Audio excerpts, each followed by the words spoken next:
Hello guys, welcome back to my channel. Appam എങ്ങനെയാണ് ഒരു നല്ല കട്ടയൊന്നുമില്ലാത്ത പുട്ട് ഉണ്ടാക്കിയെടുക്കുന്ന ഞാൻ ഈ വീഡിയോയിൽ ഞാൻ പറയാൻ പോവുകയാണ്.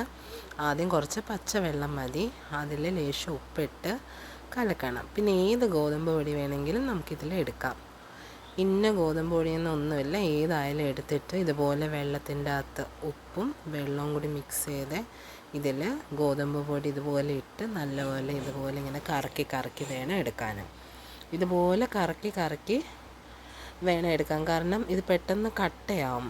അതുകൊണ്ട് ഇങ്ങനെ പതുക്കെ പതുക്കെ കറക്കി കറക്കി എടുക്കണം. പിന്നെ ഇങ്ങനെ നമ്മൾ ഈ കുഴച്ച് വരുമ്പം നമുക്ക് തന്നെ തോന്നും ഇത് ഏകദേശം നനഞ്ഞിട്ടുണ്ടെന്ന്. ഇപ്പം നനവ് അങ്ങനെ ഫീൽ ചെയ്തില്ലെങ്കിൽ കുറച്ച് വെള്ളം നമുക്ക് കൈ കൊണ്ട് ഇതിൽ തളിച്ച് നമുക്ക് കൊടുക്കാവുന്നതാണ്.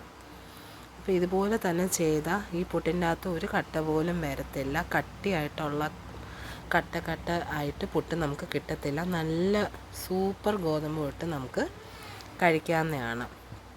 ഈ പറഞ്ഞ രീതിയിൽ ചെയ്താൽ നല്ല പുട്ട് നമുക്ക് കിട്ടും. അപ്പം ഇങ്ങനെ ചെയ്ത് നോക്കിയിട്ട് നിങ്ങളുടെ അഭിപ്രായം മെസ്സേജ് ചെയ്ത് അല്ലെങ്കിൽ കമൻറ്റ് ചെയ്ത് എന്നെ അറിയിക്കണം.